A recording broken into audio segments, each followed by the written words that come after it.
Izina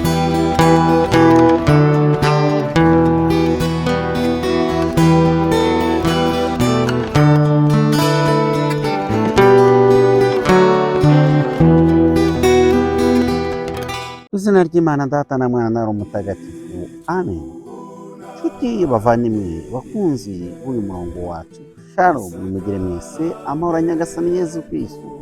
Murakaza neza muri gahunda yo kuri uyu wa kane wa kino cyumweru. Uhoraho Imana yanyu akomeze abarengere umunsi ku wundi, akomeze abarwanirire mu ntambara murimo, dore ko kubaho muri iyi si ari urugamba iteka nk'uko tubivuga, ariko nta handi twagana, nta wundi waturwanaho, nta wundi waturengera uretse Imana yonyine. Abantu b'isi bazakubeshya, bazakubwira ko aribo bakugize, bazakurindagiza rimwe na rimwe bakwereke ko nyine badahari wowe utabaho, ariko ndagira ngo ubwire ko ibyo atari byo. Imana yonyine yakuremye niyo yari izi intangiriro yawe, kandi ni nayo izi iherezo ryawe. Iringire Uhoraho Imana yawe. Reka iyo Mana twiringiye kandi nguhamagarira gukunda no gukomeraho igihe cyose, aba ariyo twongera kwambaza, twibwire tuti: Nyagasani Yezu, Mwana wa Dawudi, tugirire impuhwe, tugirire imbabazi, turagutakambiye mu ntege nke zacu, turi abanyabyaha, ariko ngwino dukize Nyagasani Yezu. Duhanagureho ububi bwacu Nyagasani Yezu, dusenderezeho umugisha wawe Nyagasani Yezu, ubu n'iteka ryose. Amen. Isomo ryo mu ibaruwa Mutagatifu Pawulo n'umwandikiye Abanyakolosi, umutwe wa 3 umurongo wa 12 kugera ku wa 17. Bavandimwe, mwebwe ntore z'Imana, mukaba abatagatifu bayo ikunda byimazeyo, nimugire umutima wuje impuhwe, ubugiraneza, ubwiyoroshye, ituze n'ukwiyumanganya. Nimwihanganirane, kandi niba umwe agize icyapfa n'undi, mubabarirane. Nk'uko Nyagasani yabababariye, namwe nimugenze mutyo. Ariko ikiruta ibyo byose, nimugire urukundo ruzabahuriza mwese mu butungane. Kandi amahoro ya Kristo naganze mu mitima yanyu, kuko ariyo mwahamagariwe ngo mube umubiri umwe, kandi mujye muhora mushimira. Ijambo rya Kristo niribaturemo, risagambe rwose. Mujye mwigishanya kandi muhanane, mubigiranye ubwitonzi. Mujye mushimira Imana mu mitima yanyu, muyiririmbira zaburi, ibisingizo n'izindi ndirimbo, mubibwirijwe na Roho Mutagatifu. Ari byo muvuze, hari n'ibyo mukoze, byose mujye mubigirira mu izina rya Nyagasani Yezu, aba ariwe mwisunga mushimira Imana Data. Iryo ni ijambo ry'Imana. Ibihumeka byose nibisingize Uhoraho. Nimusingize Imana mu ngoro yayo ntagatifu, muyisingirize aho itetse ijabiro, nimuyisingirize ibigwi yagize, muyisingirize ubukuru bwayo butagira imbibi. Ibihumeka byose nibisingize Uhoraho. Nimuyisingize muvuza akarumbeti, muyisingize mucuranga inanga n'iningiri, nimuyisingize muvuza ingoma kandi muhamiriza, muyisingize mucuranga ibinyamirya muvuza n'imyirongi. Ibihumeka byose nibisingize Uhoraho. Nimuyisingize muvuza ibyuma birangira, muyisingize muvuza ibyuma binira neza. Ibihumeka byose nibisingize Uhoraho. Amagambo yo mu Ivanjili ntagatifu uko yanditswe na Luka, umutwe wa 6 umurongo wa 27 kugera ku murongo wa 38. Muri icyo gihe Yezu abwira rubanda ati: mwe munyumva, reka mbabwire, nimujye mukunda abanzi banyu, mugire neza ababanga, mwifurize neza ababavuma, musabire abababeshyera, nihagira ugukubita ku itama, umutege n'irindi. Nihagira ukwambura igishura cyawe, ntumwime n'ikanzu yawe. Ugusabye wese ujye umuha, n'ukwambuye icyawe ntukakimwake, kandi uko mushaka ko abandi babagirira, aba ari nako namwe mubagirira. Niba mwikundiye ababakunda gusa, mwabishimirwa mute ko n'abanyabyaha bakunda ababakunda? Bisubiye kandi, niba mugira neza babagira neza, namwe mwabishimirwa mute ko n'abanyabyaha babigenza batyo? Kandi nimuguriza gusa abo mwizeye ko bazabishyura, mwabishimirwa mute? Abanyabyaha bo ntibaguriza abandi banyabyaha, bizeye ko nabo bazabagenzereza batyo? Ahubwo nimujye mukunda abanzi banyu, mugire neza kandi mutange inguzanyo mutizeye inyiturano. Ubwo rero ingorano yanyu izaba nyinshi, kandi muzaba mubaye abana ba nyir'ijuru, kuko agirira neza indashima n'abagira nabi. Nimube abanyampuhwe kuko so ari umunyampuhwe. Ntimugashinje abandi, namwe mutazashinjwa. Ntimugacire abandi urubanza, namwe mutazarukirwa. Nimubabarire abandi, namwe muzababarirwe. Mujye mutanga, namwe muzahabwa. Ikibo gishimishije, gitsindagiye, gicyugushije, gisheshekaje, nicyo bazabuzurizamo, kuko igipimisho mugeresha aricyo muzasubirizwamo. Iyo ni ivanjiri ntagatifu. Tuti muvandimwe mukunzi wacu, karibu wowe wiyandikije muri iyi umuryango wacu, wowe wahisemo gusangiza abandi ubutumwa, kuko tuguhereza ubundi ijambo ry'Imana, uramagarirwa nawe kurisangiza abandi. Ndabizi ngenda mbona umubare w'abasangiza abandi ugenda ugabanuka cyane. Mu minsi yashize nabonaga mu mibare hari igihe basangizaga abandi muri 700, nibura nkabona nkavuga ni 700 bakoze, ariko mu cyumweru nabo ni bake cyane, ni bake. Niba utanabizi ushobora kubaza abandi bikorwa gute. Ni gute naba umwogeza ubutumwa nanjye? Niba padiri avuze iri jambo, ni gute nanjye narishyikiriza abandi? Igihe biba byantwaye nibura nk'isaha yose gutegura kugira ngo haboneke iyi nyigisho, ariko wowe bigutwara amasegonda 2. Kuki utarihereza abandi? Ni ukubera iki? Aho rero iyo utabizi ushobora no gusobanuza ngo bikorwa gute, ariko nawe tugafatikanya muri uyu murongo nyogeza butumwa.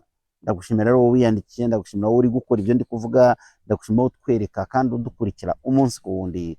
Imana y'amahoro ikomeze ibe muri wowe.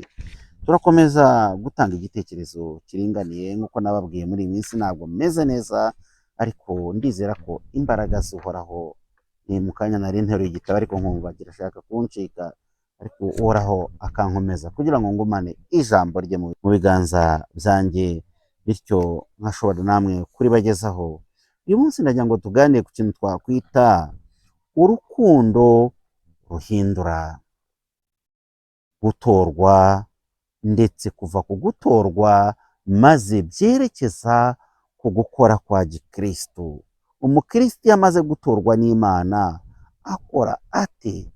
Ngicyo icyo nagira ngo nkubwire kuri uyu munsi, kubera ko amasomo matagatifu uyu munsi arashaka kutwereka impinduka zishingiye ku rukundo rwa gikristo, ariko izo mpinduka urwo rukundo rukaba ruhindura abo turi bo. Gusa mu guhinduka tukaba tugomba no kugenza nk'uko urwo rukundo rubishaka, kubera ko iyo tuvuze urukundo ntabwo ari ikintu gipimika. Urukundo rugomba kugaragara mu bikorwa Kristo yakozwe. Ndibuka iyo yenda bizeye ibintu bya siyansi, ibintu by'ubushakashatsi cyangwa se ibintu by'iki, hari igihe bakubwira ngo ikintu gipimika, ini chose quantitative, ikintu gipimika, ikintu kigaragara. Iyo bakubwiye ngo ijambo ubuntu, ubumuntu se buragaragara? Wapima ubumuntu? Wapima Imana se? Ariko iyo tukubwiye ngo ibiro 5 by'ibi byatsi, wabipima? Ni ukuvuga ngo iyo tubabwiye ngo nimugire urukundo hagati yanyu, mukundirane hagati yanyu, ubukristo ntibupimika, ntiwabushira. Mubajije ngo ubukristo ufite bipima ibiro bingahe, wabupima? Iyo tuvuga ibyo rero ni ukugira ngo twebwe tubigishe, tuvuge ngo nimugende, hanyuma ibyo tubabwira mubigaragarize mu bipimika. ku bidapimika ugana ku bipimika. Iyo nkubwiye ngo ndagukunda nkakomeza ngo ngende ndagukunda nibyo, ariko se ndagukunda ni igaragazwa n'iki? Urukundo rugomba kugaragariza mu bikorwa. Ibikorwa nkakora akajeste, nkakora akantu nkakakwereka. Mbaye ngukunda nkakuzanira icupa ry'amazi ukarinywa, iryo cupa rirapimika. Icyari kiri muri njye, mu bitekerezo byanjye, muri njye nyawe, ngigaragarije mu bikorwa. Niyo mpamvu rero mbabwira ngo amasomo matagatifu uyu munsi ari kutwereka urukundo ruhindura. Hari ijambo ry'Ikigereki ryitwa eklekitoi, abatoranyijwe, abashizwe uruhande, abatowe, bivuga ubuntu bw'Imana. Imana mu kudutora, Imana mu kuduhamagara, Imana mu kugira ngo iguhe uyu mwanya. Hari abandi nanone tuvugisha ukuri baba batagiriwe ayo mahirwe. Niyo mpamvu Pawulo mutagatifu yita bari abanyakorosi abatoranyijwe, nanone akabita ngo ni abatagatifujwe. Hagiyoin bivuga abatagatifujwe, bivuga cyangwa se abatandukanye. Icyo bita hano bakita abatandukanye n'isi kugira ngo begurirwe Imana. Erega mu gutorwa kwanyu ntabwo mukiri mu isi. Yohani ni ukunda kuvuga ngo muri mu isi ariko ni muri ab'isi. Mwebwe mwaratoranyijwe, mwebwe mwashyizwe iruhande, ntabwo mukiri n'abandi bose. Hari igihe rero umukristo akunda kwishushanya ku bandi. Reka da, ntabwo uri abandi, ahubwo wowe na Nyagasani wagutoye, waguhamagaye, wakurembuje, hari umugambi agufiteho. Niyo mpamvu ijambo abatagatifujwe hano ritandukanye n'abatagatifu. Iyo tuvuze abatagatifu bariya twiyambaza, twizihiza muri kiliziya, yenda niba utari umugatolika mbabare kuba mbivuze gutyo, cyangwa se abera, Pawulo wera nk'uko muri bene data mwe bivuga, ntabwo ari ryo jambo hano ricyo bivuga. Abatagatifujwe hano ijambo ry'Ikigereki yavuze ngo hagiyoyi, ntabwo ari cyo bivuga. Bivuga abashizwe iruhande. Urumva abahinduwe mu Kinyarwanda ushobora kwitiranya abatagatifujwe n'abatagatifu.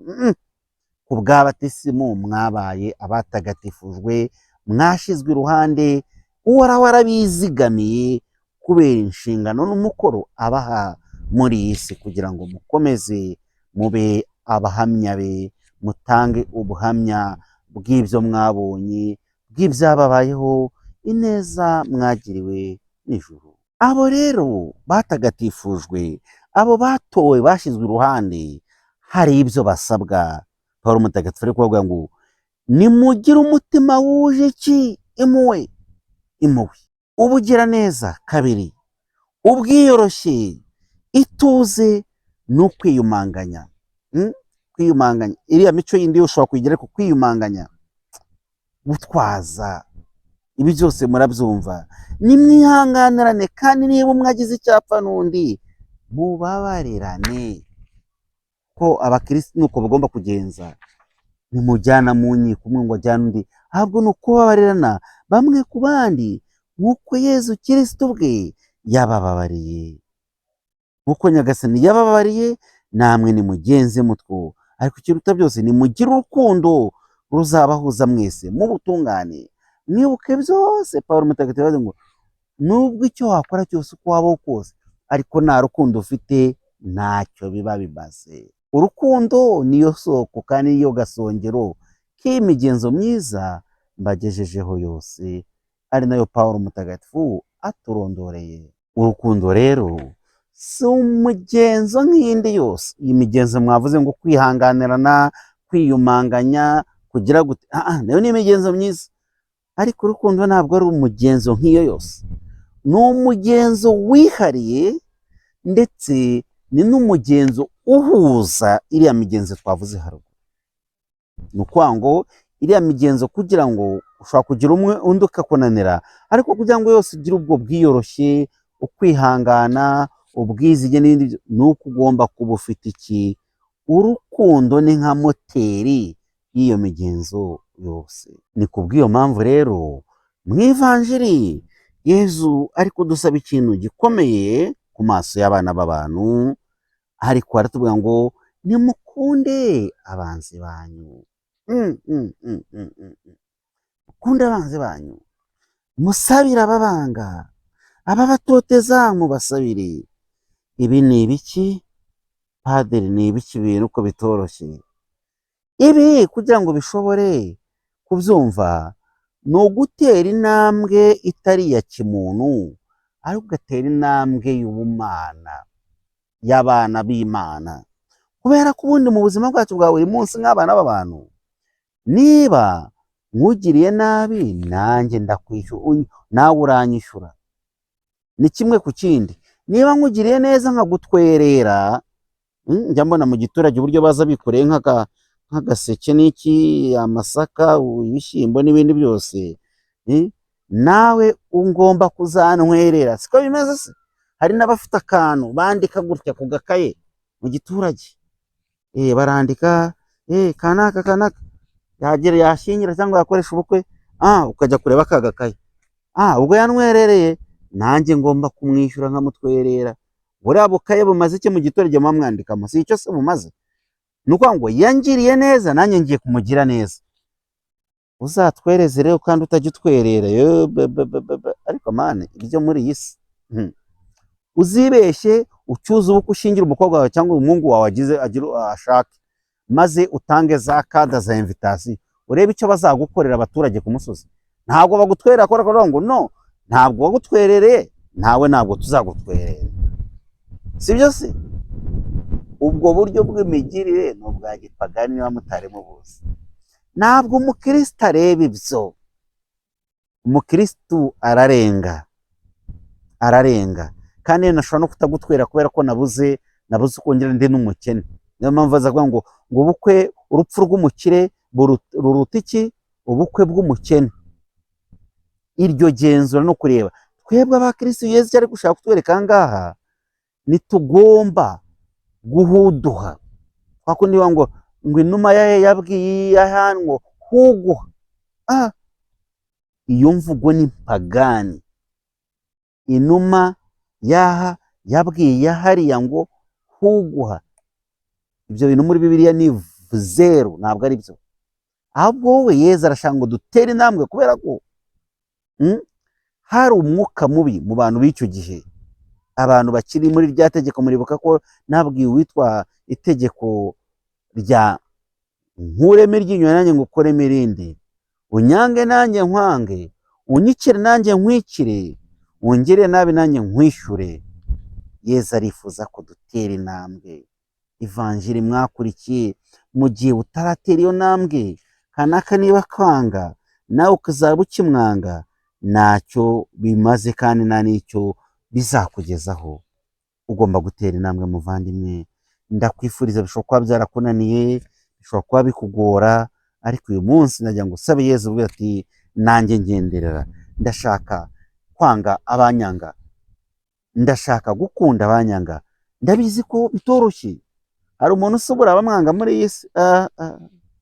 Yenda twivugira kandi mukunde abanzi banyu. Hari umuntu udafite umwanzi? Kora lisite umbwire. Iyi si turimo, abantu barakwanga ukibaza icyo bakuziza ukakibura, ariko wowe uzabibe imbuto y'ineza. Kandi bamwe bakwanga bambaye imisaraba, barabatijwe, baravuga ko ari abakristo n'ibimenyetso byinshi bigaragaza ubukristo, ariko babufite inyuma gusa, imbere mu mutima wabo barabwiyambuye. Wowe uzakomeze rero ubu muhamya w'inkuru nziza ya Nyagasani Yezu Kristo, umukiza wawe. Ikibo gicogoshije, gisendereye, gisheshekaje, mugereramo abandi, nacyo namwe muzagererwamo. Iri jambo riratwereka ko Imana iteka idushyigikira mu mugambi wo kugira neza, mu mugambi wo gukora ibyiza bitandukanye. Imana iri kumwe natwe. Nugirira neza, nukora neza, uzajya umenya ko Imana itazirengagiza ugushaka kwayo muri wowe. icyiza wakoze humura iteka gifite inyiturano, Imana izakwibuka. Niyo mpamvu ugomba gusaba Yezu uyu munsi, ndashaka kugira neza iteka ryose, ndashaka kugira neza iteka ryose, ndashaka kugenza uko ubishaka iteka ryose. Nubwo mbona hari bamwe mu mutima wanjye usa n'uwo wazunitswe, umutima wanjye usa nkaho udashaka gukorera neza, ariko Yezu mpa imbaraga zo gutsinda iyo shitani ikomeza kunyereka ko ngomba nanjye kwimura kubangirira nabi, kubanyanga, kubandwanya, kubansebya. Ndashaka ngiye kubiba iteka imbuto y'amahoro, imbuto y'umutekano, imbuto y'ubutungane. Nicyo rero muvandimwe ngira ngo nkwifurize, kugira ngo aka gateruro abe ari kurangirizaho ikibo.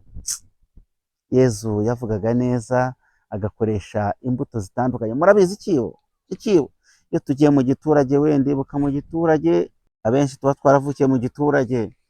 Njye ndibuka hari igihe mu giturage abantu bagurizanyaga nk'ibishyimbo, amashaza, ingano, ibiki byose, cyangwa se mu isoko. Hari ahantu najyaga nyura ngiye guhereza ku cyumweru, hari agasoko.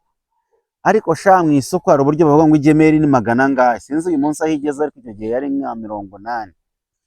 Akayuzuza we, hagera n'agashyimbo kajya kugwa, reka da akuzuza mpaka we, ku buryo nibwo nabonye ko abantu bakunda ibintu, akuzuza bikajya kumera nka yasani. Nabwiye nagiye byemeruka muri Afurika, hari ahantu nagiye muri resitora, umuntu yanwaye, mbona ahantu bavuga ngo ni self service, bakanga umuntu ari yarurira, noneho mu kwiyarurira umuntu agatumbagiza isahani we, baba we, ukabona isahani aricaye, isahani iri nka hano, wari munsi yayo ahamaye. Uwo muntu yanwaye ngo tujye kwarira, ngeze n'abana rero kashaka nkubwire, mbabarira twimuke ahantu hashobora kuba hari abantu bafite icyo baziranyeho baharira. Bita duhonga turigenana, imbabarira mana, ntabwo narira ahantu hasa gutyo, ahantu no. Ariko icyo nari ngiye kubwira kimwe, uburyo tuzamura iriya gemeri, kiriya gipimisho, tukazamura kariya kagemeri, uko ukazamura ukagereramo abandi, ni nako nawe uzakagererwamo. Amen. Itoze kugira neza, itoze gukora icyiza mugenzi wawe, kabone n'ubwo yaguhemukira. Wowe iteka komeza ubibe imbuto y'urukundo, imbuto y'amahoro, nezemo n'urukundo rwa Nyagasani Yezu Kristo bihorane nawe n'abawe bose. Nyubaha Imana Data na Mwana na Roho Mutagatifu, nk'uko bisanzwe iteka, nyubaha n'ubu n'iteka ryose. Amen. Nyagasani Yezu umugisha abadukurikiye bose, umugisha abakurangamiye. Ni kuri Imana nziza, turabizi ko hari byinshi tugusaba, ndetse uba uzi ko tubikeneye. N'ibyo tutagusaba komeza ubiduhe byose. Nyagasani Yezu umugisha abadukurikiye muri aka kanya bose, ubarambure ikiganza maze bakize, kandi udutere imbaraga zo guha bose kubw'ubuntu bwawe, kuko ibyo dutanga nawe uzabidusubiza akarijana. wowe hagati iteka ryose. Amen. Nyagasani Yezu nabane namwe, byose naba mu Imana Data na Mwana na Roho Mutagatifu. Amen. Padiri Dominique di Roma, mwese mbifurije umunsi mwiza.